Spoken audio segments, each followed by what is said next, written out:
all are doing good at your place. So student, today we will study chapter second, that is microorganism of class 8. Useful of microorganisms, इससे पहले वाले video में हमने पढ़ा था, तो मैंने ये आपको बताया था कि ये यूजफुल भी होते हैं और हार्मफुल भी होते हैं। यूजफुल कैसे होते हैं, इनके फायदे क्या क्या हैं? मेकिंग कर्ड बना दही बनाने में माइक्रोऑर्गेनिज्म हमारे को हेल्प करते हैं। मेकिंग ब्रेड और पेस्ट्रीज बनाने में ये हमारी हेल्प करते हैं। Making of alcohol, wine, beer, alcohol, शराब और बियर बनाने में ये यूजफुल होते हैं। Production of antibiotics, medical shop पे आप जाते होगे तो वहाँ पे मेडिसिन एंड ऑल कुछ भी एंटीबायोटिक वगैरह लेते हो, मतलब इन लेमन लैंग्वेज में इतना समझो कि मेडिसिन एंड ऑल बनाने में भी, मेडिसिन वगैरह बनाने में भी ये यूजफुल होते हैं माइक्रोऑर्गेनिज्म। प्रोडक्शन ऑफ वैक्सीन, जो वैक्सीन बनते हैं, जो बीमारियों के वैक्सीन तैयार होते हैं, जैसे अभी कोरोना वायरस जो चल रहा है, इसका वैक्सीन अभी प्रॉपर तैयार नहीं हुआ, बट हमारे all over India, all over world के साइंटिस्ट इस पे काम कर रहे हैं कि वैक्सीन इसका तैयार हो जाए। तो ये वैक्सीन, इससे पहले जो भी वैक्सीन बन चुके हैं, तो उसके बारे में कि ये वैक्सीन बनाने में भी हेल्पफुल होते हैं। उसके बाद क्लीनिंग द एनवायरनमेंट, हमारे वातावरण को क्लीन करने में भी ये माइक्रोऑर्गेनिज्म मदद करते हैं, हमारी हेल्पफुल होते हैं। इंक्रीजिंग सॉइल फर्टिलिटी, मिट्टी की फर्टिलिटी बढ़ाने में, मिट्टी की उर्वरकता बढ़ाने में, मिट्टी को फर्टाइल करने में ये माइक्रोऑर्गेनिज्म हेल्पफुल होते हैं। तो पहला हम डिस्कस करते हैं मेकिंग ऑफ कर्ड, दही बनाने में ये कैसे हमारे को हेल्पफुल करते हैं। लैक्टोबैसिलस बैक्टीरिया, ये जो बैक्टीरिया है lactobacillus help to make curd from milk, यही बैक्टीरिया होता है जो दूध से दही बनाने में हेल्प करता है। वार्म मिल्क, अभी होता कैसे, warm milk turn acidic when curd is added. Warm milk, गरम दूध को गरम करके, दूध गरम होता है जब, तो गरम दूध जब एसिडिक हो जाता है, एसिडिक मतलब खट्टा हो जाता है, कब, जब उसमें कर्ड ऐड कर देते हैं, कर्ड जोड़, मतलब उसमें जब दही मिलाते हैं, थोड़ा सा दही हम उसमें जोड़ते हैं, थोड़ी सी दही उसमें जब डाल देते हैं गर्म दूध में, तो वो एसिडिक हो जाता है, एसिडिक मतलब खट्टा हो जाता है वो। Milk contain sugar called lactose, milk में ऑलरेडी शुगर होता है जिसको लैक्टोज बोलते हैं, मिल्क में ऑलरेडी जो शुगर होता है उसको हम लैक्टोज बोलते हैं। Lactobacillus bacteria present in the curd, lactobacillus जो बैक्टीरिया होता है वो दही में प्रेजेंट होता है, लैक्टोबैसिलस बैक्टीरिया दही में प्रेजेंट होता है।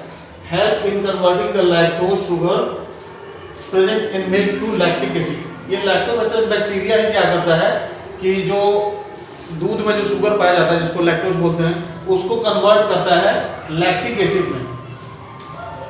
दूध में जो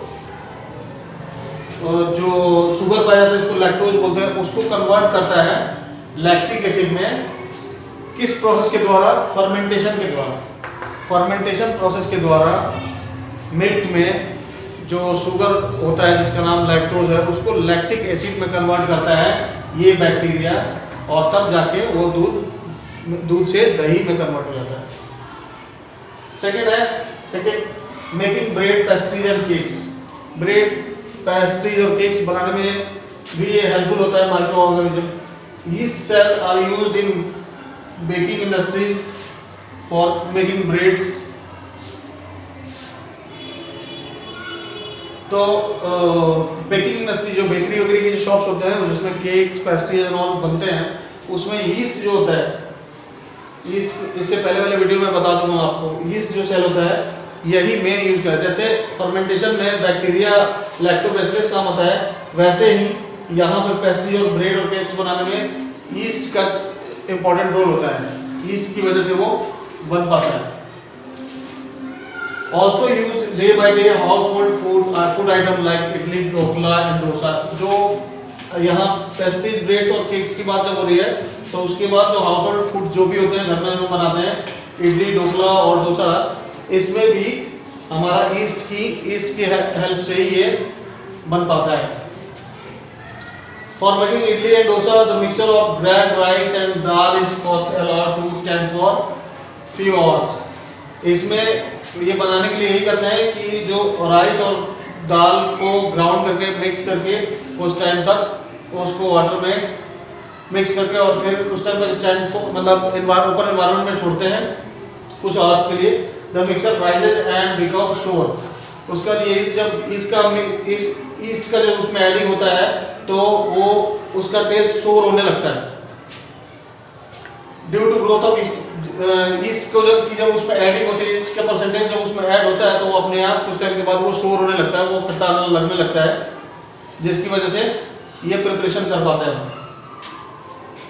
third is making of alcohol, wine and beer. यहाँ भी ईस्ट का इंपॉर्टेंट रोल है। Yeast is used to production of alcohol, beer and wine. इन तीनों को के प्रोडक्शन में ईस्ट का ही यूज होता है। For this purpose, yeast is grown a natural sugar present in grains like barley, wheat, rice, crust, fruits, juices, etc.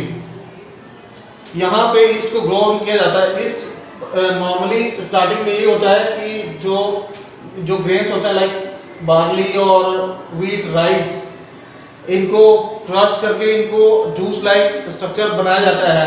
उसमें जब ईस्ट ऐड किया जाता है तो ये ईस्ट कन्वर्ट कर देता है उसको शुगर में, और शुगर के बाद वो फाइनली माइक्रोब्स के प्रेजेंटेशन में वो अल्कोहल में कन्वर्ट हो जाता है। इससे पहले मैंने जो बताया था कि ये यहाँ पे फर्मेंटेशन काम कर रहा है, ये यहाँ भी फर्मेंटेशन ही काम कर रहा है। यहाँ भी फाइनली फर्मेंटेशन ही काम कर रहा है।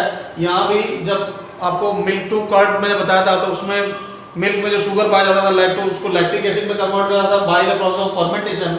यहाँ भी वही शुगर फर्मेंटेशन के प्रोसेस को फॉलो कर रहा है, जिसकी वजह से अल्कोहल तैयार हो रहा है यहाँ पे। और एक्चुअली ये फर्मेंटेशन जो है इसका डिस्कवर किया था जिस साइंटिस्ट ने, उसका नाम है लुइस पैस्चर इन 1857। सो ये that's all for the day students.